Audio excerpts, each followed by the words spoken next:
Hi students मु बुद्धदेव आपण मानकु स्वागत करुछि मो चैनल मास लाइफस्टाइल।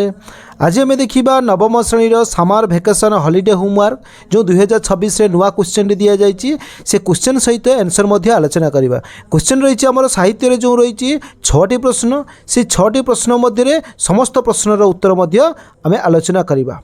तो प्रश्न गुड़िक आलोचना करने पूर्व कही रखी जो पिला आम चैनल को नुआ आसीच से आम चैनल को सब्सक्राइब कर लाइक कर ता सहित सांग शेयर कर सब्सक्राइब कला आसुवा नुआ नुआ वीडियो गुड़िक नोटिफिकेशन पाइब ता सहित चैनल जॉइन हो जाओ। चैनल जॉइन हेले क्लास पीडीएफ पाइब। 1 नंबर दी जाइए वंदे उत्कल जननी कवितारू कवि देशभक्तिर परिचय दियो। वंदे उत्कल जननी कवितार लक्ष्मीकांत महापात्र देशभक्ति अत्यंत गभीर और हृदयस्पर्शी भाव में प्रकाश पाई। से उत्कल भूमि को निज जननी भावे देखि ताहा प्रति अपार स्नेह भक्ति और सम्मान जणाइछंती। एही मातृभूमि प्रति भक्तिभाव कवि देशप्रेम को अत्यंत उच्च स्थान में प्रतिष्ठित करे। कवितार उत्कलर प्राकृतिक सौंदर्य नदी पहाड़ जंगल समुद्रर अत्यंत मनोहर चित्रण मिले। यही सब उपादान को कवि गर्वर सह उल्लेख करी निज जन्मभूमिर महिमा को उच्च करिछंती। प्रकृति प्रति यही भल पाइबा आसले देशप्रेमर एक सुंदर रूप जोठी माटी पानी और परिवेश सह मानसिक संपर्क देखा जाए। यह सहित कवि उत्कलर समृद्ध ऐतिह्य संस्कृति और पारंपरिक मूल्यबोध को उच्च करी देखाइछंती। से यह केवल गतकालीर गौरव भावे नुहे बरं आजिर जीवनर गर्व भावे मानिछंती। कवि दृष्टि जन्मभूमि होउची समस्त गौरवर मूल स्रोत। कवि लोकमानंकु एकता साहस और सेवा भाव में आगे जावाकू प्रेरणा देइछंती। से चाहती जे समस्त मिसी देशर उन्नति पई काम करंतु और ताहार सम्मान को रक्षा करंतु। यार जनापड़े जे कवि देशभक्ति केवल भावनार सीमित नुहे बरं कार्यमुखी और प्रेरणादायक। सार कथार वंदे उत्कल जननी कविता कवि अपार देशप्रेम माटी प्रति गभीर आसक्ति जातीय गर्व और सेवा भाव में एक उज्जवल प्रतिबिंब। यह कविता पाठक मानक मध्य देशप्रेमर भाव जागृत करिथाय और तांकु निज माटी प्रति कर्तव्य पालन में प्रेरित करे। नेक्स्ट 2 नंबर दिखाई वंदे उत्कल जननी कवितारू उत्कलर वैशिष्ट्य उल्लेख कर। वंदे उत्कल जननी कवितार लक्ष्मीकांत महापात्र उत्कलर अनेक गुरुत्वपूर्ण वैशिष्ट्य को अत्यंत सुंदर भाव उल्लेख करिसेंती। कवि उत्कल भूमि को जननी भाव देखि तार प्राकृतिक सांस्कृतिक और ऐतिह्यमय गौरव को प्रशंसा करिसेंती। प्रथमे उत्कलर प्राकृतिक सौंदर्य यार मुख्य वैशिष्ट्य नदी पहाड़ जंगल और विशाल समुद्र यह भूमि को अत्यंत मनोहर करिछि। सबुज प्रकृति और सुंदर परिवेश उत्कल को एक स्वर्ग समान करिथाए। एही सबु प्राकृतिक धन उत्कलर गर्व और परिचय। द्वितीयतः उत्कलर माटी उर्वर और समृद्ध। एठारे कृषिर उन्नति हेबारु लोकमाने सुखी और समृद्ध जीवन व्यतीत करती।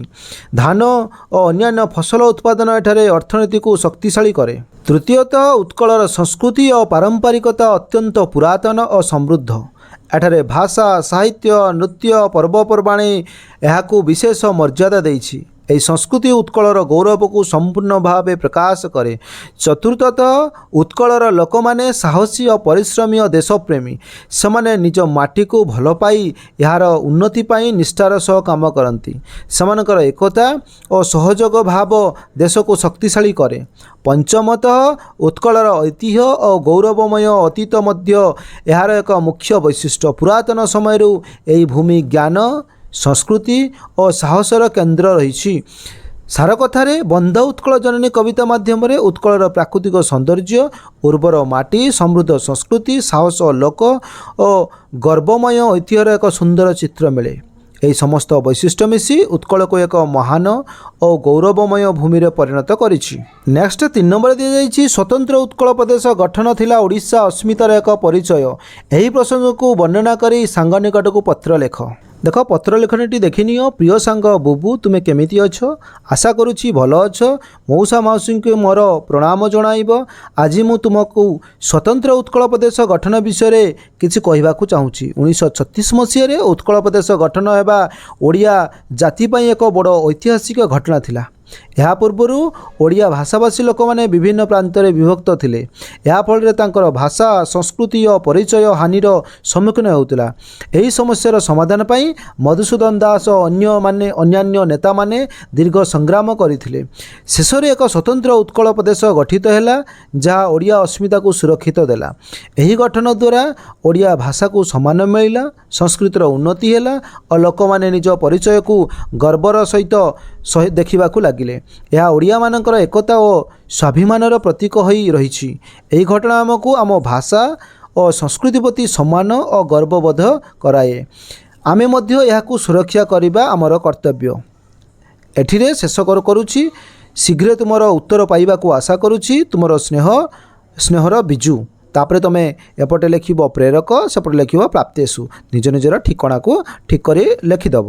ନେକ୍ସଟ ଦେଖ, ଆମର 4 ନମ୍ବରରେ ରହିଛି ରଚନା ଲେଖ ଗ୍ରୀଷ୍ମ ଋତୁ। କ'ଣ ଲେଖିବା? ଉପକ୍ରମ, ସମୟ ନିରୂପଣ, ପ୍ରକୃତି, ପର୍ବପର୍ବାଣୀ, ଜନଜୀବନ ଉପରେ ପ୍ରଭାବ, ଜନସଚେତନତା ଆଉ ଉପସଂହାର ରହିଛି। ଦେଖ, ଗ୍ରୀଷ୍ମ ଋତୁରେ ରହିଛି କ'ଣ ନା ଉପକ୍ରମ ପ୍ରଥମେ ଲେଖିବାକୁ କହିଥିଲା। ଉପକ୍ରମ ରହିଛି ଭାରତରେ 6ଟି ଋତୁ ମଧ୍ୟରୁ ଗ୍ରୀଷ୍ମ ଋତୁ ଏକ ଗୁରୁତ୍ୱପୂର୍ଣ୍ଣ ଋତୁ। ଏହା ତାପମାନ ଓ ଉଷ୍ଣତା ପାଇଁ ପରିଚିତ। ଏହି ଋତୁ ଆସିଲେ ପରିବେଶର ଏକ ବିଶେଷ ପରିବର୍ତ୍ତନ ଦେଖାଯାଏ। ସମୟ ନିରୂପଣ ଦିଆଯାଇଛି। ଗ୍ରୀଷ୍ମ ଋତୁ ସାଧାରଣତଃ ଏପ୍ରିଲ ମାସରୁ ଆରମ୍ଭ ହୋଇ ଜୁନ୍ ମାସ ପର୍ଯ୍ୟନ୍ତ ଚାଲିଥାଏ। ଏହି ସମୟରେ ସୂର୍ଯ୍ୟର କିରଣ ସିଧାସଳଖ ପୃଥିବୀ ଉପରେ ପଡ଼ିଥାଏ, ଯାହା ତାପମାନ ବଢ଼ାଏ। ପ୍ରକୃତି କ'ଣ ନା ଗ୍ରୀଷ୍ମ ଋତୁରେ ପ୍ରକୃତି ଶୁଷ୍କ ଓ ତାପମୟ ହୋଇଯାଏ। ନଦୀ ଓ ପୋଖରୀର ପାଣି କମିଯାଏ, ଗଛମାଳା ମର୍ମରାଇ ବା ମରିଯାଇ ଓ ପଶୁପକ୍ଷୀମାନେ ତୀବ୍ର ତାପରେ କଷ୍ଟରେ ପାଆନ୍ତି। କେତେକ ସ୍ଥାନରେ ଜଳାଭାବ ମଧ୍ୟ ଦେଖାଯାଏ। ତାପରେ ରହିଛି ପର୍ବପର୍ବାଣୀ। ଏହି ଋତୁରେ କେତେକ ପର୍ବପର୍ବାଣୀ ପାଳନ କରାଯାଏ, ଯଥା ରଜ ପର୍ବ ଓ ଅକ୍ଷୟ ତୃତୀୟା। ଏହି ପର୍ବମାନ ଲୋକମାନଙ୍କ ମନରେ ଆନନ୍ଦ ଓ ଉତ୍ସାହ ଆଣିଥାଏ। ଜନଜୀବନ ଉପରେ ପ୍ରଭାବ। ଗ୍ରୀଷ୍ମ ଋତୁରେ ତୀବ୍ର ଉଷ୍ଣତା ଲୋକମାନଙ୍କର ଦୈନନ୍ଦିନ ଜୀବନକୁ ପ୍ରଭାବିତ କରେ। ଲୋକମାନେ ଦିନବେଳେ ବାହାରକୁ କମ୍ ଯାଆନ୍ତି ଓ ଶୀତଳ ପଦାର୍ଥ ଖାଇବାକୁ ଚାହାନ୍ତି। ଛାତ୍ରଛାତ୍ରୀମାନେ ଗ୍ରୀଷ୍ମ ଛୁଟିର ଆନନ୍ଦ ଉଠାନ୍ତି। ଜନସଚେତନତା କ'ଣ ନା ଗ୍ରୀଷ୍ମ ଋତୁରେ ଲୋକମାନେ ନିଜ ସ୍ୱାସ୍ଥ୍ୟ ପ୍ରତି ସଚେତନ ରହିବା ଆବଶ୍ୟକ। ଅଧିକ ପାଣି ପିଇବା, ହାଲୁକା ପୋଷାକ ପିନ୍ଧିବା ଓ ନିଦର ତୀବ୍ର ଘାମରୁ ବଞ୍ଚିବା ଉଚିତ। ଗଛ ଲଗାଇବା ଓ ପରିବେଶକୁ ସୁରକ୍ଷା କରିବା ମଧ୍ୟ ଆବଶ୍ୟକ। ଉପସଂହାର ରହିଛି। ସାର କଥାରେ ଗ୍ରୀଷ୍ମ ଋତୁ ଯଦିଓ କଷ୍ଟଦାୟକ, ତଥାପି ଏହାର ନିଜସ୍ୱ ଗୁରୁତ୍ୱ ରହିଛି। ଯଥାଯଥ ସାବଧାନତା ଓ ସଚେତନତା ରଖିଲେ ଆମେ ଏହି ଋତୁକୁ ସୁଖଦ ଭାବେ କାଟିପାରିବୁ। ନେକ୍ସଟ ଦେଖ, ଆମର 5 ନମ୍ବରରେ ରହିଛି ବ୍ୟାକରଣ ବହିର ଶବ୍ଦ ଗଠନ ପାଠର ସମସ୍ତ ପ୍ରଶ୍ନର ଉତ୍ତର ପ୍ରସ୍ତୁତ କର। ମୁଁ ସେଗୁଡ଼ାକ ସମସ୍ତ ପ୍ରଶ୍ନର ଉତ୍ତର ଦେଇଦେଉଛି। 14 ନମ୍ବର ଯାଏ ଅଛି। ସମସ୍ତ ପ୍ରଶ୍ନ ସହିତ ଉତ୍ତର ଦେଇଦେଉଛି, ଏକାବେଳେ ଦେଖିନିଅ। ଦେଖ, ଆମ ବ୍ୟାକରଣରେ ପ୍ରଥମେ ଶବ୍ଦ ଗଠନରେ ପ୍ରଥମେ 1 ନମ୍ବରରେ ରହିଛି ଶବ୍ଦ କାହାକୁ କୁହାଯାଏ। ଏକ ବା ଏକାଧିକ ବର୍ଣ୍ଣର ମିଳନ ଯେତେବେଳେ କିଛି ଅର୍ଥ ପ୍ରକାଶ କରେ, ସେତେବେଳେ ତାହା ଶବ୍ଦ ପଦ୍ୟବାଚ୍ୟ ହୋଇଥାଏ। ଅର୍ଥାତ୍ ଏକ ବା ଏକାଧିକ ବର୍ଣ୍ଣ ମିଳିତ ହୋଇ କୌଣସି ଅର୍ଥ ପ୍ରକାଶ କରୁଥିଲେ ତାକୁ ଶବ୍ଦ କୁହାଯାଏ। 2 ନମ୍ବରରେ ରହିଛି ଶବ୍ଦ କେତେ ପ୍ରକାର କ'ଣ କ'ଣ। ଶବ୍ଦ ସାଧାରଣତଃ 3 ପ୍ରକାରର। ସେଗୁଡ଼ିକ ହେଲା କ'ଣ? ତତ୍ସମ, ତଦ୍ଭବ ଓ ଦେଶଜ। 3 ନମ୍ବରରେ ରହିଛି ନଈ ଶବ୍ଦଟି କେଉଁ ମୂଳ ଶବ୍ଦରୁ ଉତ୍ପନ୍ନ ହୋଇଛି। ନଈ ଶବ୍ଦଟି ନଦୀ ମୂଳ ଶବ୍ଦରୁ ଉତ୍ପନ୍ନ ହୋଇଛି। 4 ନମ୍ବରରେ ରହିଛି ଗଧର ତତ୍ସମ ରୂପଟି କ'ଣ। ଗଧର ତତ୍ସମ ରୂପଟି କ'ଣ ହେଉଛି ନା ଗର୍ଦ୍ଦଭ। 5 ନମ୍ବର ରହିଛି ଦ୍ରାବିଡ଼ ଭାଷାରୁ ଆମ ଭାଷାକୁ ଆସିଥିବା 2ଟି ଶବ୍ଦର ନାମ ଲେଖ। ଆରିସା ଆଉ ଏଣ୍ଡୁରି। ତାପରେ 6 ନମ୍ବର ରହିଛି ଅକଲ ଶବ୍ଦଟି କେଉଁ ଭାଷାରୁ ଆମ ଭାଷାକୁ ଆସିଛି ନା ଜାବନିକ ଭାଷାରୁ ଆସିଛି। 7 ନମ୍ବରରେ ରହିଛି ଆମ ଭାଷାରେ ପ୍ରଚଳିତ ହୋଇଥିବା 5ଟି ଇଂରାଜୀ ଶବ୍ଦର ନାମ କୁହ। ଟେବୁଲ, ବେଞ୍ଚ, ପେନସିଲ, ଡାକ୍ତର ଏବଂ ହାସ୍ପାତାଳ, ଏଗୁଡ଼ା ସବୁ କ'ଣ ଇଂରାଜୀ ଭାଷା। 8 ନମ୍ବର ରହିଛି ନିମ୍ନଲିଖିତ ଶବ୍ଦଗୁଡ଼ିକର ଲିଙ୍ଗ ପରିବର୍ତ୍ତନ କର। କିଶୋର କିଶୋରୀ ହେବ, ବଧୂ ବର ହେବ, ବଗୁଲି ବଗ ହେବ, ପିତା ମାତା ହେବ, ସ୍ୱାମୀ ସ୍ତ୍ରୀ, ଏଇଭଳିଆ ଲିଙ୍ଗ ପରିବର୍ତ୍ତନ ହେବ। 9 ନମ୍ବରରେ ରହିଛି ବଚନର ସଂଜ୍ଞା ନିରୂପଣ କର। ଯେଉଁଥିରୁ ବ୍ୟକ୍ତି ବା ବସ୍ତୁର ସଂଜ୍ଞା ଜଣାପଡ଼ିଥାଏ ତାହାକୁ ବଚନ କୁହାଯାଏ। ପୁତ, ପୁତ, ପରଦୀର୍ଘଉତ, ପରସୂତ ମଧ୍ୟରେ ଥିବା ଅର୍ଥଗତ ପାର୍ଥକ୍ୟ ଦର୍ଶାଅ। ପରସୂତର ଅର୍ଥ ହେଉଛି ପୁତ୍ର ବା ପୁଅ ଏବଂ ପଦୀର୍ଘଉତର ଅର୍ଥ ହେଉଛି ପବିତ୍ର। ତାହେଲେ କୃପଣର ବିପରୀତାର୍ଥକ ଶବ୍ଦଟି ଲେଖ। କୃପଣର କ'ଣ ହେବ ନା ବଦାନ୍ୟ ହେବ। 12 ନମ୍ବରରେ ରହିଛି ଣିଜନ୍ଦ ଓ ଜଉନ୍ଦ ମଧ୍ୟରେ କ'ଣ ପ୍ରଭେଦ ଅଛି ଲେଖ। ଣିଜନ୍ଦରେ କ'ଣ ଅଛି? ମୂଳ ମାତ୍ର ସହିତ ଣିଚ ପ୍ରତ୍ୟୟ ଯୋଗ କରାଯାଇ ଗଢ଼ାଯାଇଥିବା ଧାତୁକୁ ଣିଜନ୍ଦ ଧାତୁ କୁହାଯାଏ। ଯଥା ମୂଳ ଧାତୁ ଯୁକ୍ତ ଣିଚ ଇଜୁଗଲ ଟୁ କ'ଣ ହେବ? ଣିଜନ୍ଦ ଧାତୁ। ସ୍ଥା ଯୁକ୍ତ ଣିଚ ଇଜୁଗଲ ଟୁ କ'ଣ ହେବ? ସ୍ଥାପି। से भाया पट युक्त अणिच कौन हम पाठी से भाई जौंतिर कौन रही ना अति शज्या को बुझाइवाई मूल धातुरे जौं प्रत्यय जोग कराए एथिरु जो धातुरे उत्पन्न हुए ताहाकू कौन कहुए ना जौं धातु कहुए यथा मूल धातु युक्त जौं इजुअल टू जौंत धातु ज्वल ज्वल युक्त जौं युक्त कौन हम जाज्वल्य दीप युक्त जौं कौन हम देदीप्य 13 नंबर रही निम्नलिखित विशेष्य पदगुड़ी को विशेषण पदरे परिणत कर जबरी स्थापन दिखाई कौन हम स्थापित ज्ञापन ज्ञापित पालन पालित चालन चालित पाठन कौन हम पाठित हेब 14 नंबर दि जाइए प्रत्येक धारे थिबा भिन्नधर्मी शब्दटी को बाछि लेख करे दिखाई धनरत्न भलमंद किणा बिका सुख दुख अलगा कोटा आसब धनरत्न आसब खरे दिखाई पेट पाटना बंधुबांधव बासन कुसन लुगापटा एथिरे अलगा आसब बंधुबांधव गरे दिखाई पिपासा जिज्ञासा तमाशा पिपठिसा ताले एटार अलगा कौन आसब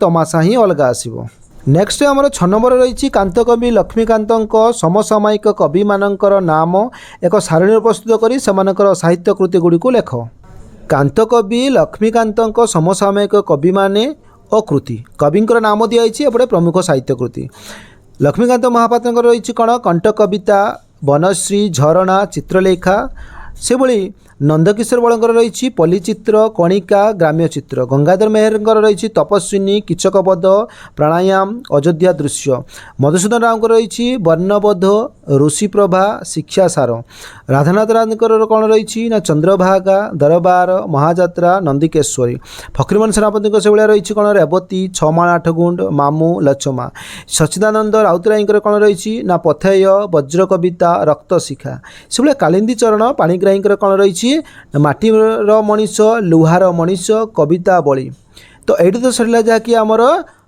नवम श्रेणीर हॉलिडे होमवर्क बा ग्रीष्मकालीन गृह कार्य से पर्यंत विदाय दिंतु जो पे आम चैनल को नुआ आसी से आम चैनल को सब्सक्राइब कर लाइक कर सहित सांग शेयर कर।